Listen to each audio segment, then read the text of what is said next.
Now let us get into the collections. So we understood how to read the data from file and load into collection, but we do not deep dive into what the collection is and the typical operations which we will performing on those. We are getting in there now. So if you look at the collections, Python have three different types of collection at a very basic level. There are many wrappers on top of it, depending upon the modules you use to manipulate collections for reusable APIs. But at the fundamental level, there are three types of collections in Python. One is list, second one is set, and third one is dict. First, let us understand the definition of collection. Okay, and it is applicable for all three: list, set, and dict. So the definition of collection is group of homogeneous elements, which means each element will be of similar type. In this case, when we created the collection for orders and order items, each and every record is a string, and if you want to process it further, each string have similar structure. Okay, if you look at the data here for orders data, means if you want to process it further, each string have 4 elements separated by comma. Okay, and there are 68,883 elements like this. Similarly, if you go to order items, there are 6 elements separated by comma, and there are 172,198 items like that. So we can start as group of strings, and then we might create group of particular object or tuple type, and then we should be able to process the data. So fundamentally, the definition of collection is nothing but a group of homogeneous elements. If you want to relate it to a relational database, as you might be familiar with already, so a collection is like a table. Okay, so if you fundamentally understand the table is nothing but group of rows, and in each row there are multiple columns with values. So a collection is like table. A table can be rows of strings, a table can be rows of some other uniform type. But for each and every row, there will be fixed number of columns. The data type of each value within a column is same, etc. Right? So collection is like a table if you want to relate it to a RDBMS. Okay. Now let us get into here and see what are the differences between list, set, and dict. First, we'll talk about list and set. Okay, list is nothing but group of elements with index and length, whereas set is group of unique elements with no index or length. Now let us actually see them in action. That's fine. Okay. So I'm again going into our Jupyter notebook, and the way you can create list is by saying L equal to and square brackets. Okay, and then you can actually say 1, 2, 3, 5, 4, 4, 1, 2, 6, etc. So it is list. So list can be initialized with square brackets, and if you say type of file, it will give the details about it. Okay, and list have length and index, which means I can access elements in list by saying L of 0 to get first element, L of 1 to get second element, and then L of 3 to get first 3 elements. If I want to get second element to fifth element, so second element is represented as 1 because 0 is first and 1 is second. And if I want to get till fifth element, I have to say 5, which means it will actually give 2, 3, 5, and 4. Okay. This is the way where you can access elements in the list. It is called as indexing. Okay. So list contains index, and you can see so let us actually do this. Let me run one after the other.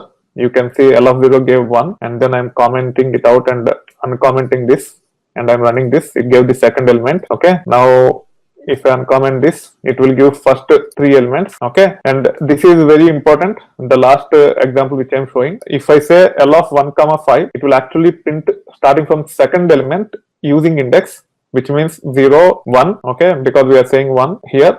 And then 5 means the actual position of the element itself. It's not index, it's the position of the element. And the position starts with 1, 2, 3, 4, and 5, okay.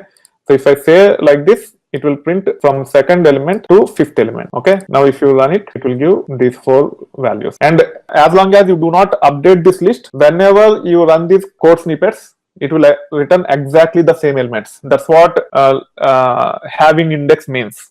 Okay, and then list also have length. So it is nothing but equal to the number of elements in the list. Whenever you give command like len or API called len, and if you pass a list to it, it actually returns the number of elements in it. Okay. It will not change. It will be always be same. Now comes set. So if you want to initialize an empty list, you can say L equal to like this, and it will initialize the empty list. Now comes set. Set is actually created using curly braces like this. Okay, so I can actually pass the same elements which we have into this set. You can say type of S, and you can see it is of type set. But keep in mind that you will not be able to initialize set like this using the curly braces the way you can do it for list. The reason is the curly braces notation is also used as dict, and hence if I specify like this, it will consider as to be dict. You can see here. The reason is curly braces is also used for dict. Dict is different, and we will talk about dict at a later point in time. So if you want to initialize an empty set, you should not be saying s equal to like this. Rather, you have to say something like this. You have to invoke the constructor for set, and then it will create the set object for you, and then you can assign elements to it as you proceed. Okay, so just keep that in mind because you tend to use by after learning list. If you get into the set, you tend to initialize, if you have to initialize an empty set by using curly brace. Okay, it doesn't work that way. Now, if I say s of 1 or s of 0 to read first element, it will fail because set objects doesn't have index. Okay, and also if you want to print all the elements in the set by saying print of s, you can see the duplicates are eliminated. But if you say print of l, it will actually print the elements the way we have inserted into it. So you can see the order doesn't change. Whereas with set, the order might be changed because we might have duplicate elements, and we will be eliminating the duplicate elements when we create the set. Okay, you can see here. Okay, the len function I think work to give the elements in it, but it is not equal to the number of elements we have inserted into the set, but the number of elements that are preserved in the set. So this is the fundamental difference between list and set. List contains the duplicate elements and it always maintains the index and order, whereas set contains unique elements and there is no index at all for set, and the length is not the same as the elements that are inserted into the set. We will actually get into more operations a bit later. First, let me move on to dict, and let us see the difference between dict and these two also. So list and dict, list and set contain group of elements, whereas dict contains group of key value pair. What is a key value pair? Key value pair is nothing but you have a attribute and a value associated with that attribute. Let me demonstrate here. So dict is also initialized using curly braces, similar to set. But the difference is each element in dict will have something like this. Okay, so each element is key value pair. In this case, dict have two elements. One is one hello, second one is two world. And to get into the characteristics of the dict, keys are unique. Okay, so even if you have hello world and then again one, how are you? Now if I try to print D, it only print two elements, and it actually picked the latest one with key 1. Okay, so keys are unique with respect to means in dict keys are unique.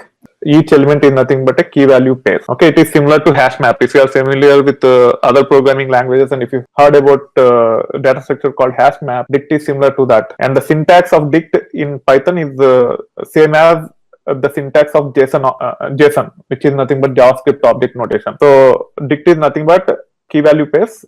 For each and every element within the dict, you will have the attribute and a value associated with that attribute. Okay. So these are the fundamental definition and characteristics of list, set and dict, and fundamental differences among them.